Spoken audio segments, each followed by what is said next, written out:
अहंकार विमूढ़ात्मा कर्तव्यमिति मन्यते। और 28वां है तत्वितु महाबाहो गुण कर्म विभागयो गुणा गुणेषु वर्तन्ते इति मत्वा न सज्जते। प्रकृति क्रियमानानि गुणः कर्मणि सर्वशः अहंकार विमूढ़ात्मा कर्तव्यमिति मन्यते।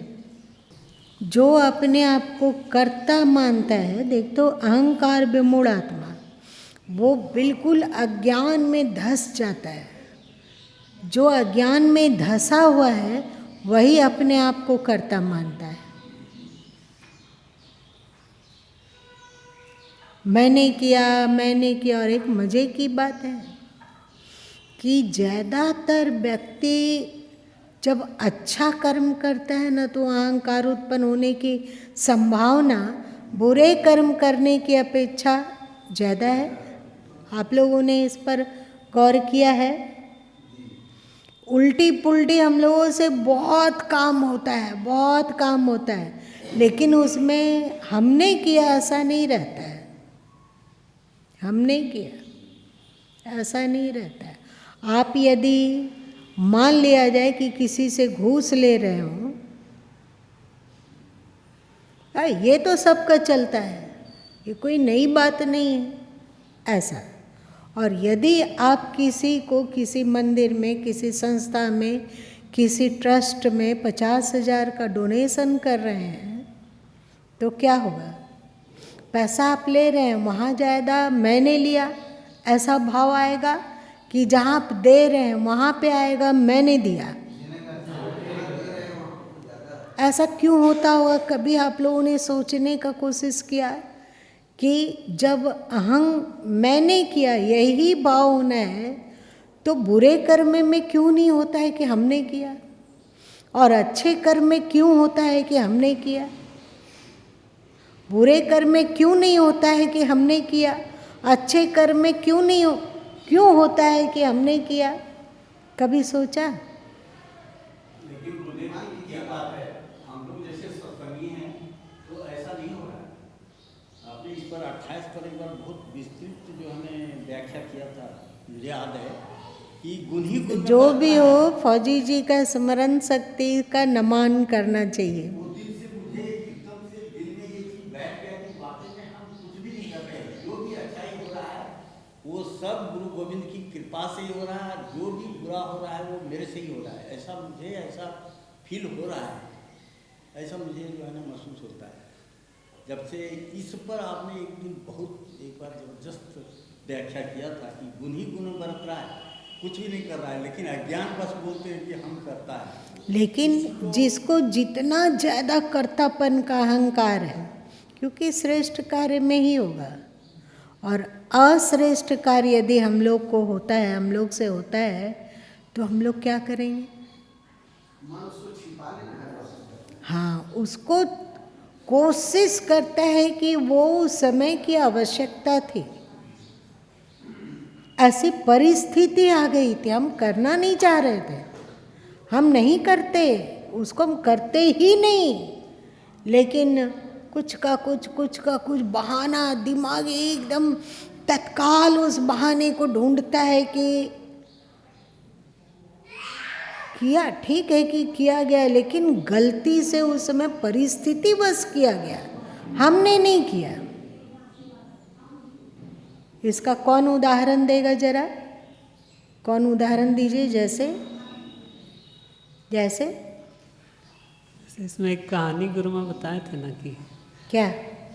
एक माली गाय आया उधर से, वो नहीं, अभी व्यवहारिक में दो कि कहाँ हम लोग का मन बहाना मारता है और उसे परिस्थिति पर सौंपता है। अच्छा कर्म करते हैं तो उसको वो परिस्थिति पे नहीं थोपता है। ठीक से सोच लो, थोड़ा सा बहन लोग इसको समझ रही है क्या गुरु माँ बोल रहे हैं?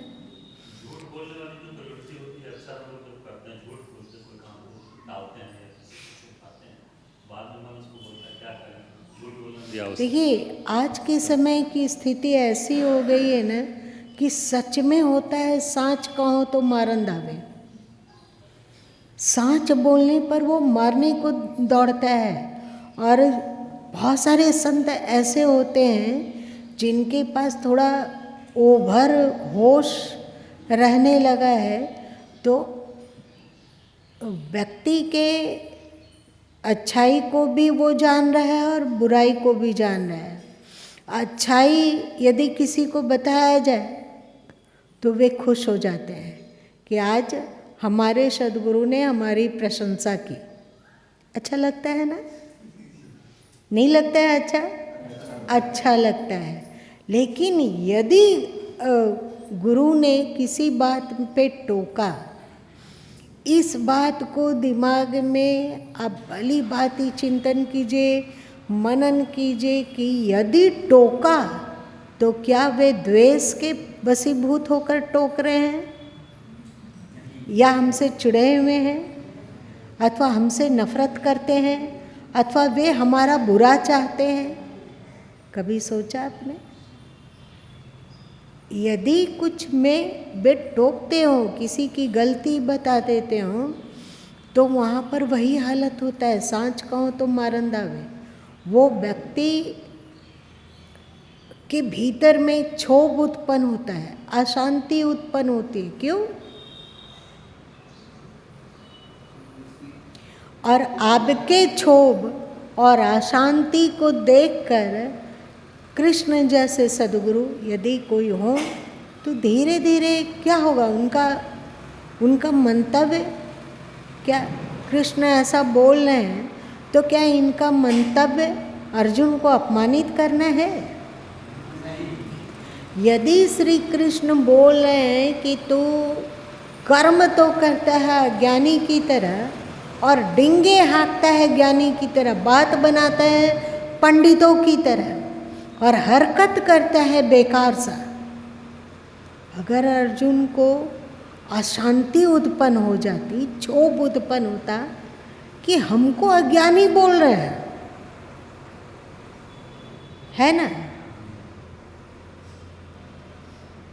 हमको अज्ञानी बोल रहे हैं और कहते हैं कि तू बात बनाता है तो ऊंची ऊंची बात करता है और जब हरकत करता है तो बिल्कुल अज्ञानी मूर्खों वाली करता है, ऐसा श्री कृष्ण कहे हैं। और अगर अर्जुन में क्षोभ होता तो आगे की गीता चलती क्या?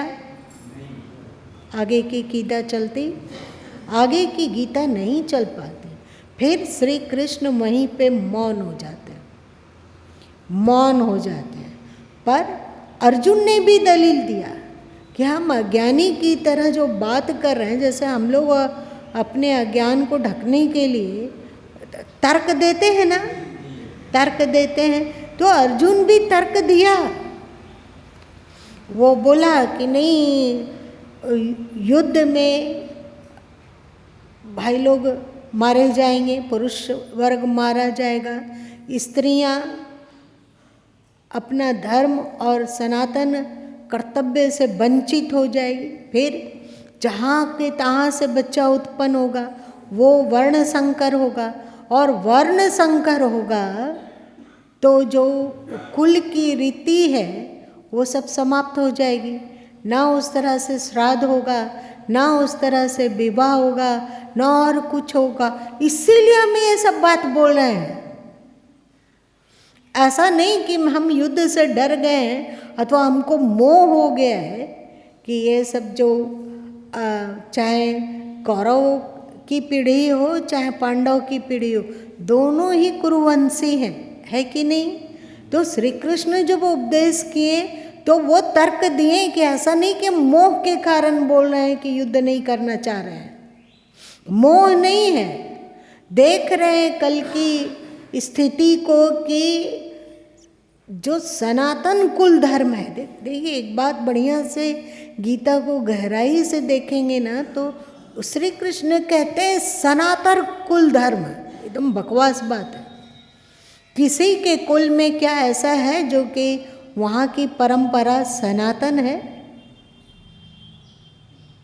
आप लोग कम से कम जिस कुल में आप जन्म लिए हैं तो जिस कुल में रह रहे हैं वहाँ अगर गहराई से देखिए तो वहाँ जो पालन हो रहा है रीति नीति और कुछ, तो क्या वो सनातन है? आप अपनी जाति का इतिहास को 100 वर्ष पहले के इतिहास को देखा जाए और आज के प्रचलनों को देखा जाए तो पता चलता है कि अरे ये तो बदल गया ना, बदल गया। अच्छी बकवास बात करने के लिए तो हम लोग कहते हैं कि नहीं ये तो हमारे कुल की मर्यादा है, सदियों से चला रहा। जैसे देवी दुर्गा इत्यादि के पास बलि देना, लोग कहेंगे ना कि हमारी ये कुल परंपरा है, सदियों से चली आ रही है। लेकिन आपके कुल परंपरा में यदि शाकाहार है, वैष्णव है, आपके आहार में, आपके रहन सहन में जो सदियों से चला रहा है उसको आप छोड़ सकते हैं मज़े से। आप ही देखिए, आप 100 साल पहले अपना कोई पूर्वज उर्वज कुल खानदान के हो तो देखिए कि वे शर्ट पैंट पहनते थे, जीन्स और टॉप पहनते थे कि धोती कुर्ता पहनते थे, जरा देखिए। तो आपने क्यों छोड़ दिया कुल की रीति? पहले के लोग, आप लोगों को याद होगा, गुरु माँ को तो याद है कि बब्बा लोगों को देखते थे कान छिदा हुआ है, यहाँ छिदा हुआ है, यहाँ छिदा हुआ है, तो उनसे पूछे थे एक बार गुरु माँ कि ये आप लोग काहे कान छिदाए? क्योंकि जानते नहीं थे कि पहले के लोग पहनते थे इसको। तो वो बताएं कि नहीं, हम ये परंपरा रही है कि भाई लोग कान में यहाँ पहनते हैं। अभी कुछ कुछ लोग पहनने लगे हैं, वो फैशन के तौर पे, कुल मर्यादा नहीं। बीच में जो गैप हुआ, सही ना, बीच में गैप हो गया, ये छेदन करना, तो वो सब कुछ खत्म हो गया। वहाँ नहीं रही कि कुल मर्यादा चाहिए। हम लोग शर्ट पैंट पहने, जीन्स पहने, टी शर्ट पहने, तो वहाँ कुल की मर्यादा हम लोग कहाँ लाए कि हमारा कुल धर्म सनातन है, सदियों से चल रहा है, उसको हम कैसे छोड़ सकते हैं? आप लोग देखिए, श्री राम हो, कृष्ण हो, वे लोग पहनते हैं वस्त्र, अजीब रहता है, ढेर सारा माला पहना हुआ है। हमारे पूर्वज वे लोग हैं कि नहीं? तो ढेर सारा माला पहना हुआ है और अधिक से अधिक ढेर सारा ज्वेलरी पहना हुआ है, और वे केवल नीचे में उतरिए पहने हुए हैं, धोती पहने हुए हैं। एक बड़ा सा कुछ अपने कंधे में, उसको क्या कहोगे, तौलिया कह लो या कुछ, हाँ, चादर, जो भी कह लो, उसको वे किए हुए हैं। बहुत बार तो वो चादर है वो इधर से उधर खोसा हुआ रहता है। तो आप लोग उस कुल धर्म को क्यों नहीं निभा रहे हो? आपका परंपरा रहा है ना, प्राचीन परंपरा, तो उसको क्यों ढो रहे हैं? देखो, ये सब कुल धर्म जिसको हम लोग कहते हैं ना, वो सनातन नहीं है। पर अर्जुन अपने आप को सही साबित करने के लिए कुल धर्म सनातन है बोलते हैं कि सनातन कुल धर्म का जो प्रचलन है, जो धर्म है, जो रीति रिवाज है, उसका लोप हो जाएगा। और जब वो लोप हो जाएगा तो पूर्वज लोग जो अभी स्वर्ग में रह रहे हैं, कोई पीढ़ी वाले उसका करेगा नहीं, श्राद्ध व्राद्ध कोई बचा ही नहीं, केवल स्त्रियां बची। और स्त्रियों से जो बच्चा है वो कहाँ का है, किसका है, इस कुल खानदान का है कि किसी और कुल खानदान का, वो भी पता नहीं चलेगा। तो सब कुछ, पिंड इत्यादि सबका लोप हो जाएगा। अर्जुन बिल्कुल हम लोग की तरह है, ऐसा नहीं कि, लेकिन अर्जुन श्री कृष्ण की बातों को बहुत ध्यान से सुन रहा है, तर्क प्रस्तुत भले ही कर रहा है, लेकिन जब कृष्ण उसे उसका खोखलापन दिखलाते हैं कि तू मूर्ख वाली हरकत करता है और पंडितों प्रज्ञा वादश्च भाष्य से अज्ञानियों की तरह बोलता है, ज्ञानियों की तरह बोलता है, लेकिन हरकत तुम्हारा अज्ञान से गुथा हुआ है। तू पंडित नहीं, तू दम्भी है, ढोंगी है। अर्जुन ने शांति से सुना। श्री कृष्ण के प्रति उनको शिकायत जागी? जागी? क्या वे श्री कृष्ण से दूर हो गए कि हमारा अपमान करते हैं? नहीं, श्री कृष्ण के प्रति अर्जुन का थोर लगाव है। तर्क दिए कि इसलिए हम ऐसा सोच रहे हैं, इसलिए हम युद्ध से भागना चाहते हैं, इसलिए हम ये सब बोलते हैं कि हमें युद्ध छोड़कर चले जाना चाहिए यहाँ से। जो लेता है ले ले, धन लेता हो, पैसा लेता हो, हमारा राज्य लेना चाहता हो, यहाँ तक कि हम लोगों का जीवन भी लेना चाहता हो तो ले लेने देते हैं ना। इतना धरती पे त्राहिमाम होगा, उसका क्या होगा? ऐसा बोलते हैं। अपने आप को पूरी तरह से सुरक्षित किए हुए हैं अर्जुन, पर श्री कृष्ण भी बिना कोई हथियार शस्त्र लिए हुए भी धड़म धड़म उस पे वार करते हैं। ये गीता, पूरी गीता गुथ दिया और अर्जुन के दिमाग में आखिर धस ही गया कि करिष्ये वचनम तव, जो आप कहोगे सो मैं करूँगा। श्री कृष्ण को बोलने का अवसर तो दिया ना अर्जुन ने, मेरी बात समझें। वे श्री कृष्ण कभी प्रेम से और कभी कड़वा होकर बोले और अर्जुन सब कुछ सहे। जब प्रेम से बोले कि तू मेरा सखा है, तू मेरा मित्र है, तो भी वो प्रेम से सुने। और जब उनको डांट पड़ी, मूर्ख है तू, अज्ञानी है तू, दिखता कुछ और है और अपने को दिखाना कुछ और चाहता है, सब कुछ को वो सहे। और श्री कृष्ण के प्रति अर्जुन में अथोर लगाव बना रहा। सही?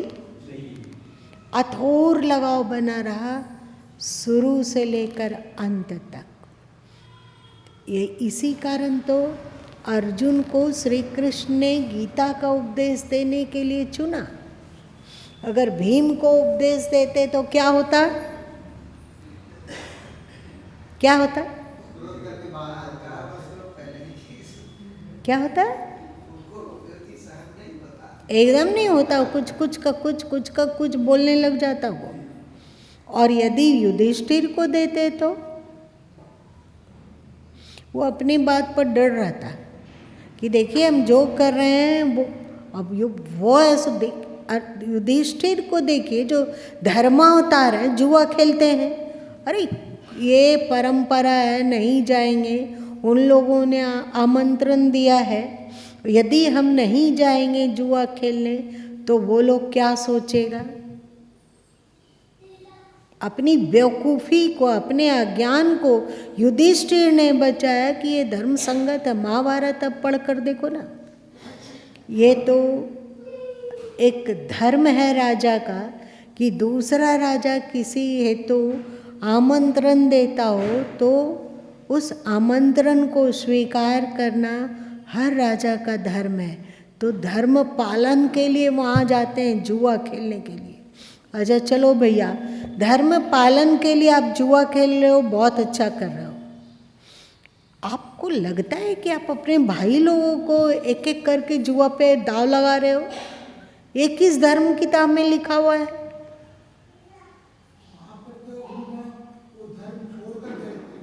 तो वही तो बात कह रहे हैं, लेकिन उनका आग्रह है कि वे जो कर रहे हैं वो धर्म पूर्वक कर रहे हैं। एक एक करके अपने भाइयों को दाव पे लगा दिया। और धन्य है उस समय की भातृभक्ति, अपने बड़े भाई के प्रति धन्य है हम लोगों का प्राचीन भातृभक्ति कि वे लोग जो छोटे भाई लोग, आज का कोई भाई ऐसा सह सकता है क्या? नहीं सहेगा, मार काट हो जाएगा कि आप होते हो कौन तुम?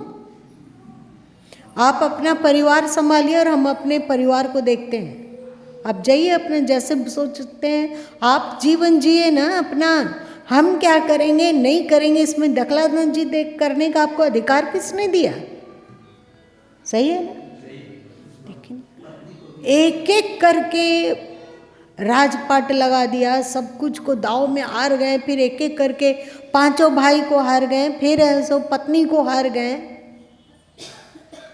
आपको क्या लगता है? पर वे जिद्दी हैं, युधिष्ठिर जिद्दी हैं। वे उनको धर्म मानते रहे। श्री कृष्ण उनको समझा पाते क्या कि तुम जो ये किए हरकत, तुम्हारे कारण पूरा परिवार संकट में आया, द्रौपदी का अपमान हुआ, वो तुम्हारे कारण हुआ। पांचों भाई दर दर की ठोकर खाए, वो तुम्हारे कारण हुआ। क्या आपको लगता है कि युधिष्ठिर इस बात को स्वीकार करते? उसको उन जो भी हो, लेकिन जो भी हो, लेकिन वे अपने आप को गलत नहीं समझ रहे हैं। आप लालच के कारण अपनी पत्नी को दांव पर लगा दोगे? नहीं लगाना चाहिए। तो ये भारी अधर्म। और युधिष्ठिर महाजिद्दी, वे जानते जो भी वे कर रहे हैं बस वही सही है, बाकी कृष्ण क्या बोलेगा। वो गाय के पीछे भागने वाला ये लड़का ग्वाला क्या बोले। देखिए, एक अनुकूल हो, जब चाहे कोई भी हो, कृष्ण हो, राम हो, सदगुरु हो, कबीर हो, जो भी हो, जब अनुकूल वे बोलते हैं तो उनके प्रति बहुत प्रेम उमड़ता है। और जब मन के प्रतिकूल बोलते हैं तो बहुत अंदर में बहुत चोट लगती है ना, बहुत चोट लगती है। तो युधिष्ठिर ऐसे ही कैटेगरी के थे। वे श्री कृष्ण की इतनी बातों में सहमत होना उनके लिए आसान नहीं था। और देखिए, एक बात अर्जुन की क्वालिटी है कि शुरू में 1 से 2 एक अध्याय और दूसरा अध्याय का 6ठा श्लोक तक अपनी बात बक करने लग जाते हैं, लेकिन कहीं तो उनके अंदर में धस रहा है ना कि जो श्री कृष्ण कह रहे हैं वही सही है। तब ना वे इस पचड़े से निकलकर ज्ञान, ध्यान, विवेक, वैराग्य, मोक्ष, भक्ति, कर्म, संन्यास योग क्या है, योग संन्यास क्या है, सांख्य क्या है, कर्म योग क्या है, कितनी अद्भुत जिज्ञासाएं की है ना।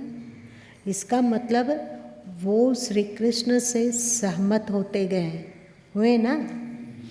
जो भी असहमति दिखती है इस गीता के अंदर, आप बढ़िया से पढ़ोगे तो जानोगे कि जो भी असहमति झलकती है, पहले तो अपना दर्द और दुख और ये और वो सुनाते रहे अपने बारे में। और श्री कृष्ण ने कहा उठ के युद्ध करो, तो फिर वो थोड़ी देर के लिए तर्क दिए, कुल धर्म और ये और वो, फिर उधर उस बात को कि वो चर्चा ही बंद कर दिया अर्जुन। इसका मतलब वे एक्सेप्ट कर रहे हैं। आप वे धर्म की दृष्टि से जानना चाह रहे हैं कि युद्ध करना धर्म संगत होगा, ये सांख्य के अनुकूल है या योग के अनुकूल, मतलब कर्म योग के अनुकूल है या भक्ति के अनुकूल है, धर्म के अनुकूल है, इसको वे जानने पर जोर देने लगे। दिख रहा है आप लोग को? दिख रहा है ना। अब मोह से ऊपर उठ गए हैं। अब थोड़ी देर पहले वो सोच रहे थे कि सभी हमारे परिजन जो हैं, बाबा दादा चाचा चाची और जो भी है, ताऊ और भाई लोग और अपने पुत्र पौत्र भतीजा भतीजी सब मारे जाएंगे, तो मोह के कारण बोल रहे थे। फिर आगे चलकर वे जो जिज्ञासा करने लग गए कि वे जानना चाहते थे कि हम अज्ञानी हैं, हम आपकी शरण में है ना। शिष्यस्तेहं साधि मांग त्वं प्रपन्नम, हम आपके शिष्य हैं, आपकी शरण में। आप में बताइए कि धर्म संगत क्या है? क्या युद्ध करना सांख्य संगत है? क्या युद्ध करना कर्म योग के अनुरूप है? क्या युद्ध करना भक्ति को क्षति पहुंचाने वाला हो जाएगा? क्या युद्ध क्या धर्म पर चोट हो जाएगा? क्या बहुत कीमती बात है। हाँ बताइए ना।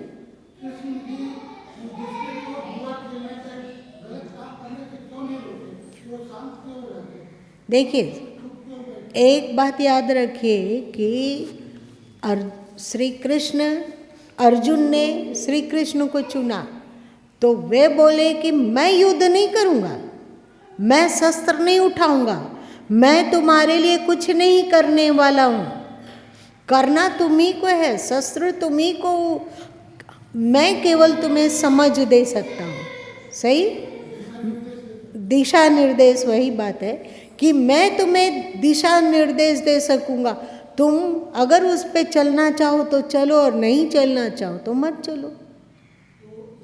युधिष्ठिर शरणागत नहीं है, युधिष्ठिर शरणागत नहीं है, अर्जुन शरणागत है। युधिष्ठिर को यदि श्री कृष्ण मना करते तो वो इतना जिद्दी और आग्रही है, अपने आप को इतना बड़ा धर्मात्मा समझते हैं, और हम लोगों के भी शास्त्रों में कि वे धर्मावतार हैं। और एक बात है, देखिए, एक इस बात को और समझ लीजिए कि गुरु होते हैं, क्या होते हैं, उन्होंने आपको ज्ञान दिया, विवेक दिया, बुद्धि दिया। ऐसा नहीं है कि वे कोई गडेरिया हैं, कि जैसे गडेरिया लोग भेड़ों को चराने के लिए अपने साथ एक छड़ी रखते हैं, इधर ठोके तो भेड़ इधर चलता है, इधर ठोकते हैं तो इधर चलता है। आप भेड़ नहीं है, आप इंसान हैं। गुरु भी यही तो करते हैं। सार्वजनिक रूप से वे बहुत उपदेश किए, ज्ञान की बात बताएं, विवेक की बात बताएं, ध्यान की बात बता रहे हैं, धर्म क्या है इसको समझा रहे हैं। उसके बाद आप उनको गडेरिया बनने के लिए मत बोलिए। उन्होंने जो कहना था सो कह दिया, जो समझाना था कहना थोड़े लोगों तक पहुंचता है, तो समझाने के लिए पुस्तकों का प्रणयन किया, उसमें उन्होंने बहुत मेहनत किया है, समझ रहे हैं, बहुत ही अधिक परिश्रम। लेकिन ये नहीं है कि गुरु एक एक व्यक्ति के पीछे छड़ी लेकर दौड़ते चलेंगे कि ऐसे तुम काहे किया, इधर चलो, ऐसे क्या। ये ऐसा होने पर तो गुरु लोग, कोई गुरु बनना ही नहीं चाहेगा। कि अच्छा है कि हमें अध्यात्म में अभिरुचि है, ज्ञान में अभिरुचि है, तो हम किसी एकांत में कुटिया और झोपड़ी बना के अपने मोक्ष का साधन करेंगे। हम नहीं बन सकते हैं गडेरिया। श्री कृष्ण ने पहले ही समझ दी है, उपदेश दिया है।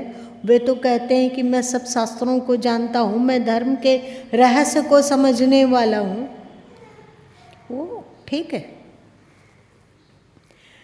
जो भी हो, अर्जुन का लगाव श्री कृष्ण के प्रति और विश्वास अटूट है। इसलिए इस मोह के प्रकरण को वहीं पे चैप्टर क्लोज किया अर्जुन ने, और वो जिज्ञासा करने लगा सांख्य का, भक्ति का, योग का और समर्पण का, और गीता एकदम परफेक्ट बनती चली गई। एक तरफ मोह का निराकरण भी गीता कर रही है और मार्ग भी सुझा रही है कि सांख्य दर्शन इसमें क्या कहता है, भक्ति दर्शन इसमें क्या कहता है, योग दर्शन इसमें क्या कहता है ना। बहुत कीमती है। अहंकार विमूढ़ात्मा। चलो, समय समाप्त हो गया है, इसलिए, लेकिन इसी तरह जब हम लोग विचार करने लगेंगे ना, तो गीता में इतनी कीमती कीमती बातें छुपी हुई है, थोड़ा सा सघन होश करके इसको पढ़ पाते हैं। गीता क्यों, बीजक भी,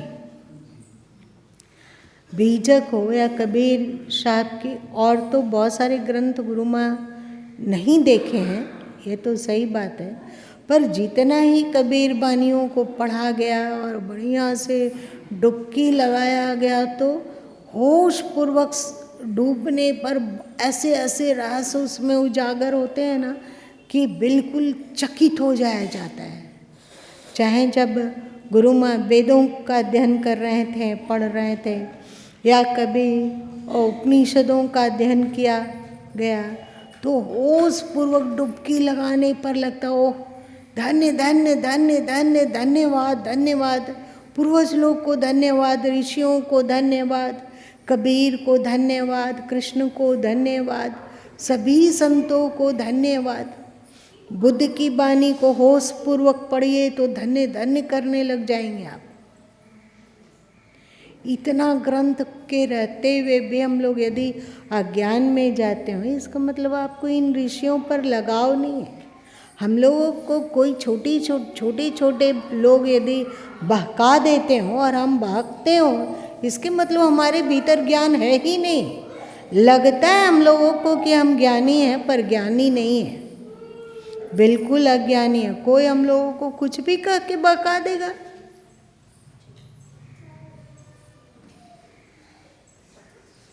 सही ना? इसका मतलब हम लोग का ज्ञान कच्चा है, अभी परिपक्व नहीं हुआ है। यदि हमें बहका कर कोई कुछ भी हमसे करवा लेता है, मतलब कृष्ण के प्रति हमारी भक्ति कच्ची है। हम लोगों को बहका कर कोई भी मनमाना आचरण करवा लेता है, मतलब हम लोग का गुरु भक्ति कच्ची है, ईश्वर के प्रति भक्ति कच्ची है, अध्यात्म का ज्ञान कच्चा है। हम लोग उटपटांग हरकत करते हैं कि सब कोई वैसे ही कर रहा था तो हम भी कर लिए। एक बात देखिए, जब मंसूर को, क्योंकि वो अनलाहक करते थे, अनलाहक कर रहे थे, तो सबके सब उनको मौत की सज़ा दी गई, क्योंकि इस्लाम नहीं मानता है कि मैं आत्मा परमात्मा हूँ, इसको नहीं मानता है। हम खुदा के, अल्लाह के बंदा हो सकते हैं, दास हो सकते हैं, पर उनके समान नहीं हो सकते हैं। तो सब उन पे पत्थर मार रहे थे, उनको कहा गया कि पत्थर मार के इनकी हत्या की जाए बीच सड़क में। तो सबको ही पत्थर मार रहा था और वो चुपचाप शांत चित्त से सुन रहे थे और मुस्कुरा रहे थे। एक शिष्य भी उसमें उन झुंड में था, उसको लगा कि हम यदि पत्थर नहीं मारेंगे तो सबको लगेगा कि ये मंसूर का अनुयायी है और हमको कहीं ना मार दे।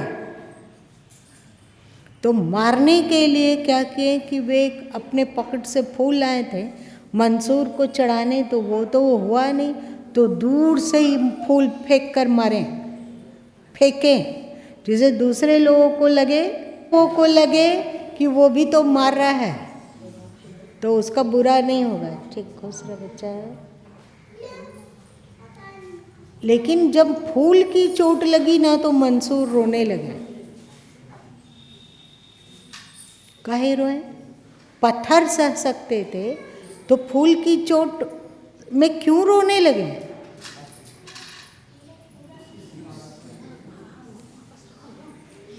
जो नहीं जानता है, जो मंसूर को नहीं जानता है, वो पत्थर फेंक रहा है तो समझ में बात आती है। पर जो भक्त है, जो मंसूर को जानता है और मंसूर की क्वालिटी को समझता है, वो भी मार रहे हैं।